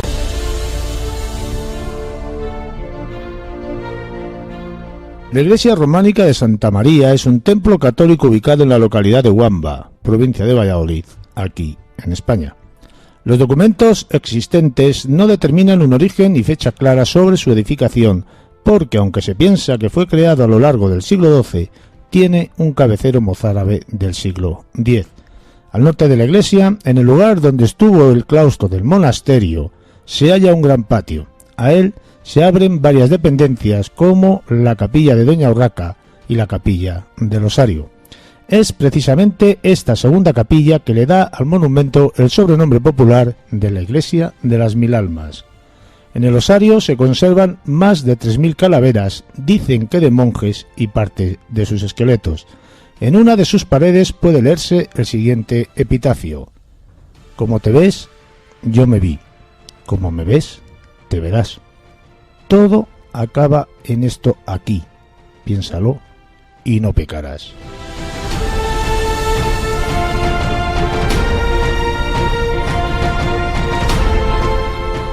Buenas noches y bienvenido, Álvaro. ¿Cómo estamos? Hola, encantado de estar otra vez en vuestro programa.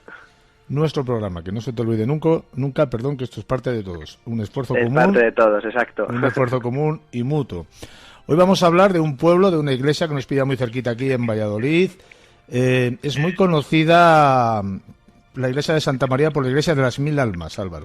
Sí, pero antes de abordar, ¿no?, dónde se encuentra esta iglesia de Santa María, habría que hablar, ¿no?, del pueblo de Guamba, de Bamba, que se encuentra a pocos kilómetros de Valladolid y que reclama, ¿no?, ese pasado glorioso que ha tenido frente a esos achaques que de vez en cuando pues da la modernidad. Además que es un pasado cargado de coronaciones, de reyes muertos y reyes puestos, nunca mejor dicho, y también, ¿no?, de un pasado relacionado con ese halo mágico que siempre han dado las historias y la historia, ¿no?, comparada con todos esos héroes y esos guerreros. En fin, en suma, esa Hispania visigoda, esos visigodos que estuvieron aquí hasta esa invasión musulmana y que dejaron un legado de incalculable valor. En este pueblo, o sea, estamos hablando de la época visigoda, concretamente en Guamba, o en Bamba, como podemos llamarlo. Además es curioso porque es el único pueblo en España que empieza por W, pero bueno, en este lugar es donde encontró la muerte ese rey Recesvinto tan famoso en la época visigoda, y como la tradición visigoda menciona, en el mismo lugar en el cual ha muerto el rey visigodo tiene que ser coronado y nombrado el siguiente rey. ¿Cuál fue el siguiente rey? Pues fue el rey Guamba. De ahí viene pues el nombre de Bamba del pueblo. O sea, no se complicaron mucho. Fue un centro neurálgico, ¿no?, de esa Hispania visigoda durante aquella etapa, ¿no?, en aquellos siglos. Sin embargo, pues con el paso del tiempo, con la caída de esa Toledo visigoda y de todo ese entramado, de ese reino, pues cayó en el olvido, y de esa época, esa etapa visigoda, única y exclusivamente queda esta iglesia de Santa María, o como la hemos mencionado, la iglesia de las 1000 almas. Pero si te parece, Juan Carlos, vamos a hacer una especie de recorrido mágico por esos misterios y esas claves ocultas que esconde esta iglesia románica construida en el siglo X. Nada más, las claves ocultas nos las encontramos nada más al entrar en esta iglesia, justo en la entrada. La entrada, bueno, es una entrada típica románica, ¿no?, con ese arco de medio punto, con esas caras desencajadas que parecen intentar gritar, o esas criaturas monstruosas que parecen burlarse del que las ve. Pero en esta portada, ¿no?, en este pórtico, en lo que la gente no ha reparado es que hay nada más y nada menos que un símbolo, un grabado que no tendría que estar ahí. O sea, podríamos hablar de otro opart, ¿no?, español que hemos hablado hace poco en este programa. Pues se trata nada más y nada menos que de una clave de sol, ¿no? Este símbolo musical que inicia las partituras en los pentagramas y todo lo relacionado con la música, pues se encuentra grabado en el dintel de este pórtico de la iglesia de Santa María. Dices tú, ¿qué hace una clave de sol en un monumento del siglo X cuando la clave de sol empezó a usarse en 1600, o sea, 700 años después? Bueno, pues como mencionamos hace un par de semanas con los OPART españoles, concretamente en el Astrónodo de Salamanca, pues en la iglesia de Guamba se repite este hecho. Y este hecho es nada más y nada menos que un añadido que ocurrió en 1958, cuando se restauró esta portada de la iglesia. Hay que tener en cuenta que el restaurador, en el momento que acaba un trabajo, puede añadir algo que no existía en ese monumento arquitectónico a modo, entre comillas, de firma. ¿Cuál fue la firma que realizó este restaurador en la iglesia de Guamba? Pues fue añadir esa clave musical que, insisto, no la ve todo el mundo, pero que está ahí esperando a que la gente, es una a que la gente la vea. Es una especie de firma, como por ejemplo hacían los antiguos canteros, ¿no? Sí, además, mira, me has dado paso para seguir hablando, ¿no?, de la iglesia de Santa María, porque nada más entrar en la iglesia ya te das de bruces con todos esos misterios, esos enigmas, esas claves, esos interrogantes que se encuentran dentro del monumento religioso. Y uno de ellos es esas marcas de cantero que las ves por todos los lados, ¿no? Esas marcas que servían también para firmar la obra que han realizado, es decir, cada 10 piedras tenían que firmar una para cobrar, ¿no?, para llevar las cuentas de todo el trabajo que han realizado. Pero también tiene ese lado oculto, ¿no?, que siempre han relacionado con un conocimiento prohibido en el cual solo tienen acceso unos pocos privilegiados, ¿no?, esos iniciados, a los cuales pues realizan un trabajo que no está a la orden de todo el mundo. Pero entre esas marcas de cantero podemos encontrar más una simbología oculta que pasa de largo entre los visitantes de la iglesia de Wamba, y entre ese juego de luces y sombras que podemos encontrar dentro de este templo románico, que nos indica, ¿no?, que estamos entrando en un lugar en el cual puedes entrar en contacto con esa divinidad. Uno de esos símbolos es el árbol de la vida, que se encuentra inscrito en una parte de la nave central, que simboliza, bueno, ese símbolo dendrolátrico que une tanto la tierra como en el cielo, y que fue muy importante para los antiguos, para muchas religiones antiguas, que el cristianismo asimiló en una suerte de sincretismo religioso. Pero a mí lo que más me llamó la atención dentro de las naves que conforman el templo principal es nada más y nada menos la representación escultórica que hay del diablo. Y en esto nadie ha reparado. Se encuentra concretamente en una de las columnas de esta nave central, en la cual aparece el diablo cogiendo una balanza, pues la típica balanza de la justicia, en la cual en los dos platillos aparecen dos cabezas. Sin embargo, el diablo, en una de ellas, está como dando patadas a una de estas cabezas de este platillo. ¿Qué quiere significar esto? Bueno, pues algo así como que la justicia siempre no está ausente, ¿no?, de esas truculencias, ¿no?, de esos chismes que puede hacer de alguna manera cambiar o dar de lado lo que puede ser justo o no justo. Era pues una especie de carácter pedagógico, de un carácter didáctico para aquella persona que entrase en el templo y pudiera interpretar, ¿no?, qué era el diablo, qué era el mal y cómo actuaba el mal dentro de la justicia para torpedearla. Hay que tener en cuenta que en aquella época, en la época visigoda, el nivel de analfabetismo era muy grande. Si ya era en el siglo XIX, hay que imaginarse cómo era en la época de los visigodos. Pero bueno, esto no dejan de ser solo unas pocas señales que podemos encontrar de todos los enigmas que esconde esta iglesia de Santa María. El siguiente enigma que podemos encontrar en la iglesia de Wamba puede ser el que encontramos una vez salidos del templo y al acceder a lo que es el patio exterior, que bueno, hay que reconocer que el patio está un poco dejado de la mano de Dios, con unos cuantos arbustos altos y malas hierbas. Pero bueno, en lo que es el fondo del patio encontramos 3 monumentos de piedra, en el que en el momento que te acercas ves que son nada más y nada menos que 3 tumbas. 3 tumbas que obviamente serían de algún personaje visigodo de la época de cierta fama, de cierto valor. Pero concretamente destaca una, que es una tumba más grande que tiene una especie de tapa encima. Bueno, allí cuentan en el pueblo vallisoletano que esa tumba albergó el cuerpo nada más y nada menos que de ese rey Recesvinto que murió en la localidad.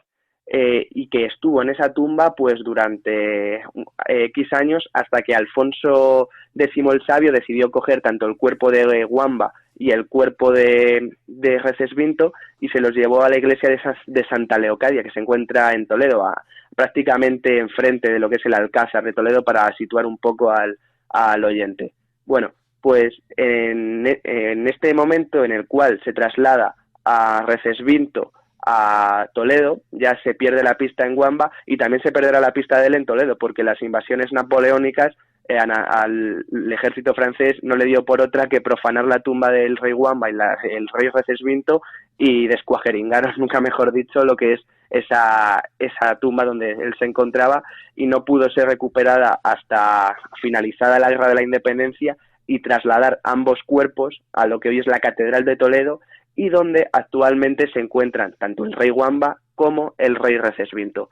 Además que hay una leyenda muy, muy curiosa referente a ese traslado de Alfonso X el Sabio a Toledo del cuerpo, concretamente del rey Wamba, no de Recesvinto en este caso, en la cual habría que viajar al pueblo cercano de Pampliega, está muy cerca de Bamba, y en este pueblo, bueno, les conocen a los de Pampliega como los dormidos, y todo esto, bueno, les conocen a base de dos leyendas. Y la primera que podemos contar es esta, la de Alfonso X, porque parece ser que, claro, él quería llevarse el cuerpo de Wamba, que se encontraría en el monasterio de San Vicente, en Pampliega, hoy desaparecido dicho templo, y claro, los monjes dijeron que no, que a Wamba no le trasladaban a Toledo, y esta propuesta también fue rechazada por los vecinos de Pampliega. Con lo cual, ¿qué medida tomó Alfonso X el Sabio? Bueno, pues aprovechar la noche. Dentro de la noche chantajeó y de alguna forma a esos monjes. Los monjes acabaron accediendo porque, claro, les ofrecería dinero, les ofrecería privilegios y no podían rechazarlo. Entonces, bueno, los monjes dijeron en esa noche que sí, que se llevase el cuerpo. Entonces, durante las brumas de la oscuridad nocturna, cogieron el cuerpo, Alfonso X lo llevó a Toledo, mientras los habitantes de Pampliega estaban dormidos, con lo cual se quedaron sin cuerpo, sin cadáver y sin féretro de este personaje, de este rey visigodo, porque estaban dormidos. Y así pues viene esta historia de los dormidos de Pampliega.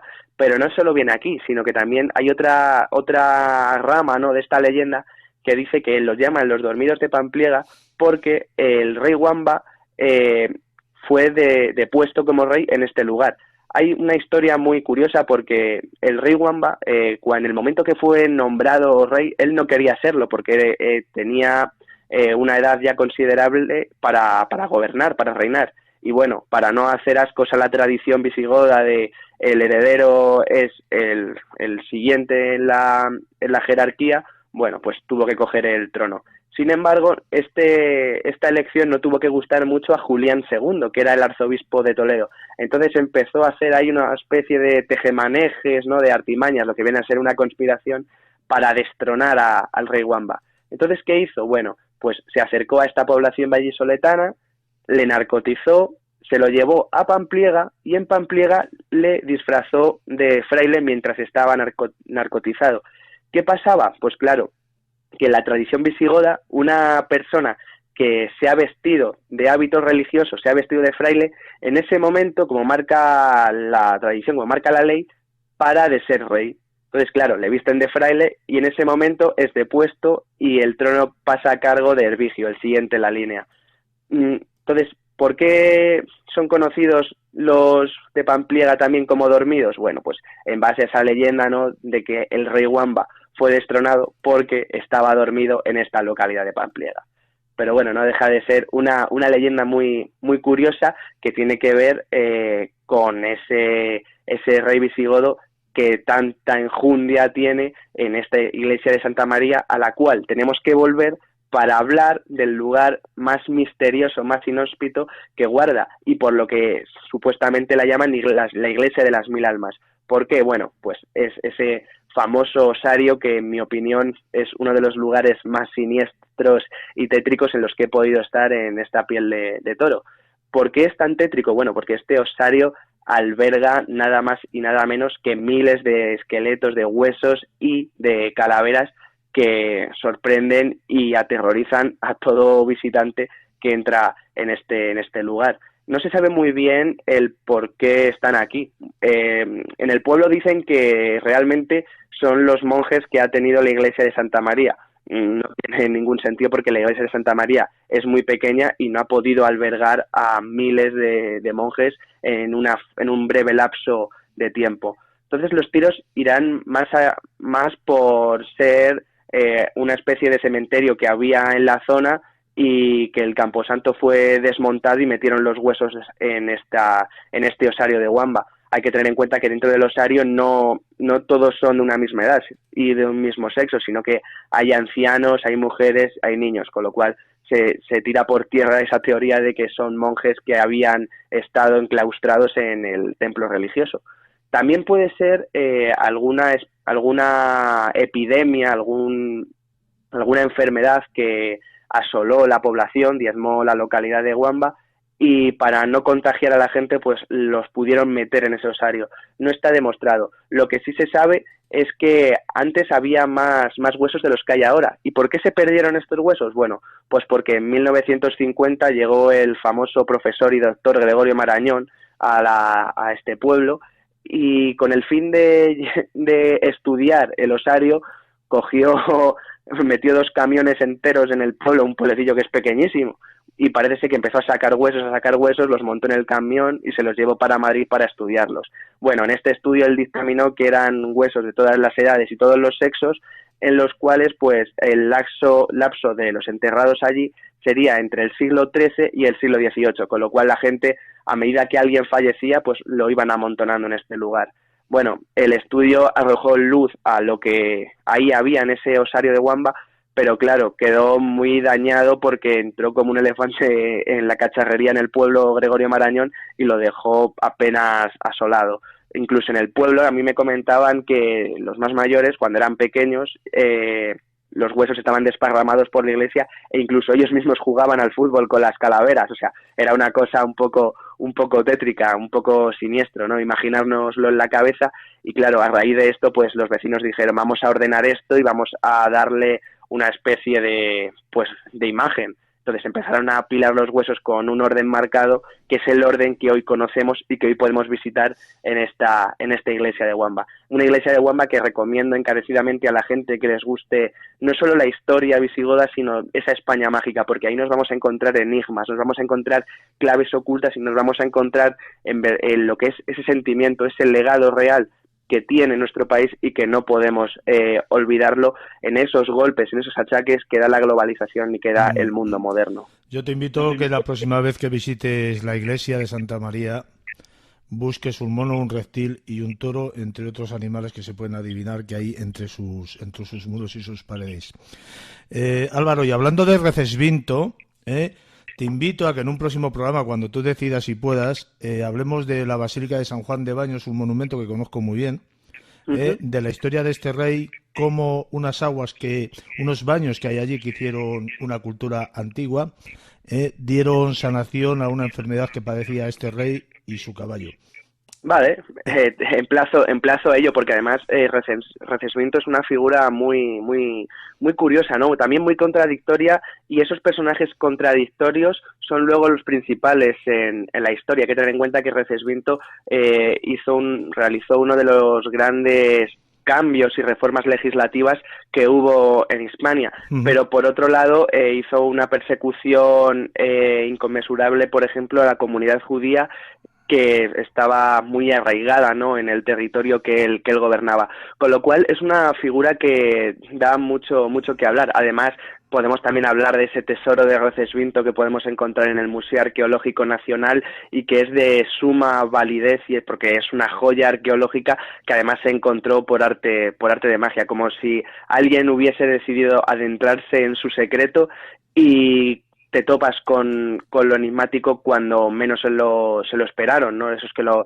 encontraron, porque lo encontraron de repente sin ninguna forma de nada, o sea, increíble. Es una figura que a mí particularmente me importa mucho a la hora de estudiar en todo ese entramado de reyes visigodos, que seguro que todos los oyentes nos los hemos tenido que aprender de carrerilla en algún momento en la escuela.